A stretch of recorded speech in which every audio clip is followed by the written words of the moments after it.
오늘은 장자의 축복권이 있는 이삭에 대해서 한번 생각해 보도록 하겠습니다.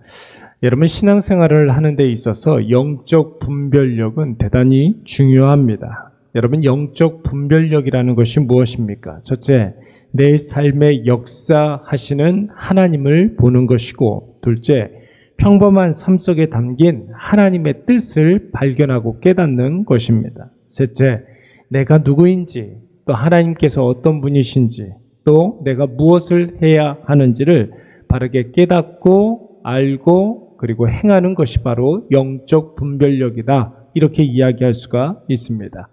여러분, 이 영적 분별력을 가진 그리스도인이 되기 위해서는 반드시 두 가지를 겸비해야 합니다. 하나는 기도이고 또 다른 하나는 말씀입니다. 여러분, 기도를 통해서 하나님의 뜻을 구하고 우리가 깨달을 수 있는 것이고, 말씀을 통하여서 내가 무엇을 해야 하는지를 바르게 알 수가 있는 것이죠. 여러분, 지난 시간에도 말씀을 드렸지만 창세기 26장과 27장 사이에는 많은 세월이 흐른 상태였습니다. 창세기 26장에서 이삭은 어떤 사람이었습니까? 그랄 사람들이 쫓아다니면서 불이익을 주고 이삭의 우물을 빼앗고 노략을 일삼아도 이삭은 그들과 불필요한 분쟁을 피하고 하나님의 뜻을 구하며 묵묵히 자기가 해야 할 일들을 잘 감당했었습니다. 그런데 여러분, 27장, 창세기 27장이 되어서 이삭이 나이가 많아졌다라고 그랬죠. 여러분, 많은 학자들은 이삭이 나이가 많아라는 말을 많은 시간이 흘렀다라는 뜻으로 해석하고 있습니다. 그리고 이삭이 눈이 어두워졌다라고 했는데, 여러분, 그 많은 세월 동안 이삭은 경건함을 잘 유지하지 못하고 세속에 함몰되어서 세속의 가치대로 사람의 기준대로 살았던 것입니다. 그러니까 여러분, 자연히 하나님의 뜻을 구하고 하나님의 뜻을 깨닫고 행하는 일들이 이삭의 삶 가운데 찾아볼 수가 없었던 것입니다. 그래서 여러분, 에서와 야곱 쌍둥이가 이제 복중에 있었을 때 하나님께서 분명히 말씀하시지 않았습니까?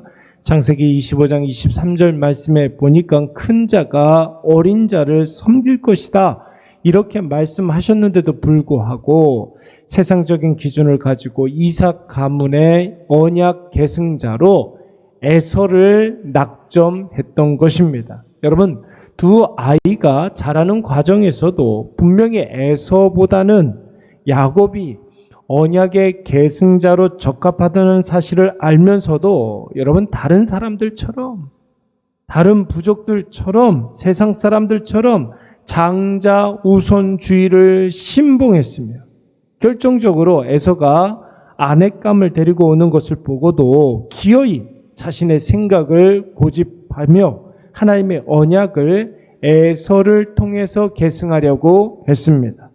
우리가 계속해서 보고 있는 창세기 27장 말씀에 나오는 이삭 가문의 비극이 바로 여기에서부터 시작되는 것입니다.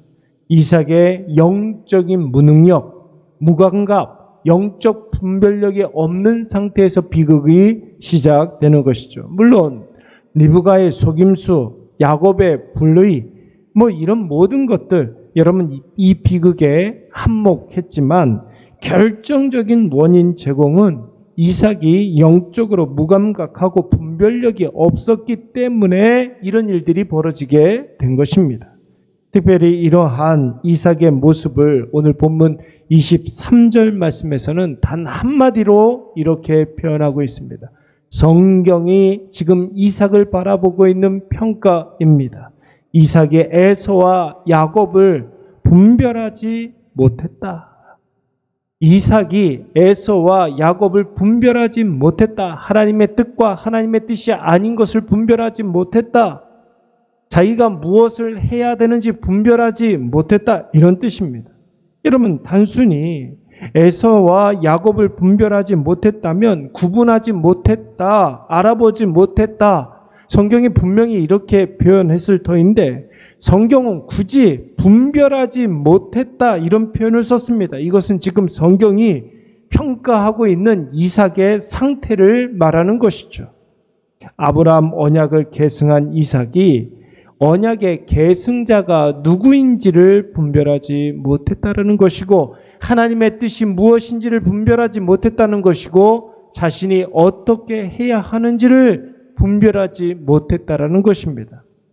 여러분, 우리가 너무나 잘 아는 말씀, 로마서 12장 2절 말씀에 뭐라고 그랬습니까? 너희는 이 세대를 본받지 말고 오직 마음을 새롭게 함으로 변화를 받아 하나님의 선하시고 기뻐하시고 온전하신 뜻이 무엇인지를 분별하도록 하라, 이렇게 말씀하고 있습니다. 여러분, 이 말씀에 영적 분별력의 세 가지 원칙이 나오고 있지 않습니까? 여러분, 영적 분별력이라는 것이 무엇입니까?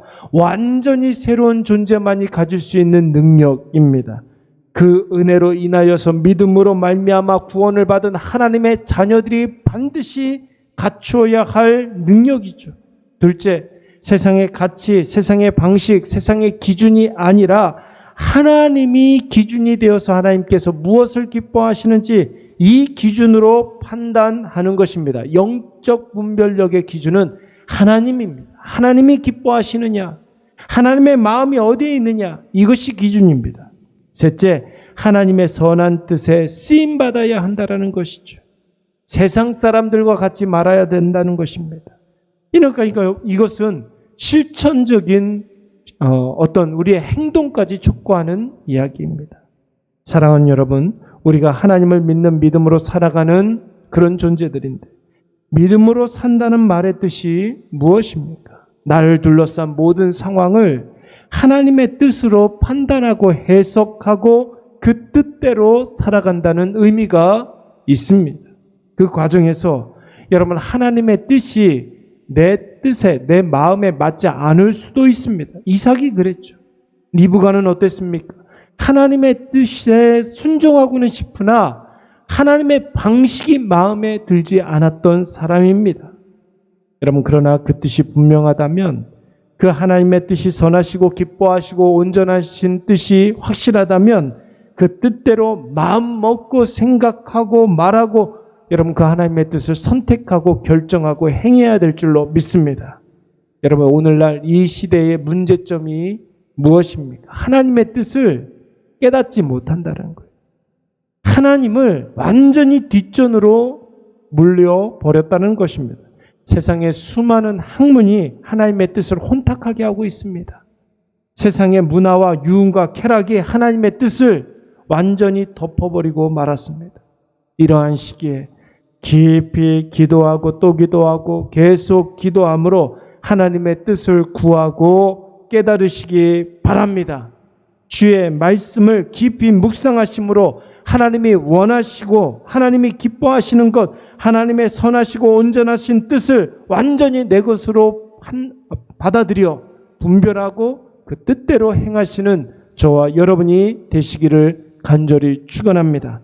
영적인 분별력으로 나를 둘러싼 환경과 상황을 해석할 때 하나님의 뜻이 분명히 우리의 삶 가운데 나타날 것이며, 뿐만 아니라 하나님의 역사와 하나님의 은혜와 복락이 우리의 삶에 선명하게 드러나게 될 줄로 믿습니다. 우리 말씀을 생각하면서 한번 기도하도록 하겠습니다. 함께 기도할 때에 기도에 집중함으로 하나님의 뜻을 알게 하여 주시고, 말씀을 통하여서 하나님의 뜻을 실천하게 하여 주시옵소서. 이 과정에서 세상의 방식, 세상의 기준 때문에 우리의 믿음이 흔들리지 않게 하여 주시옵고, 하나님이 선하시고 기뻐하시고 온전하신 뜻을 감사함으로 실천하게 하여 주시옵소서. 용기와 담대함을 허락하여 주시옵소서. 우리 이 시간 다 같이 한번 통성으로 기도하도록 하겠습니다. 사랑이 많으신 여호와 하나님 아버지,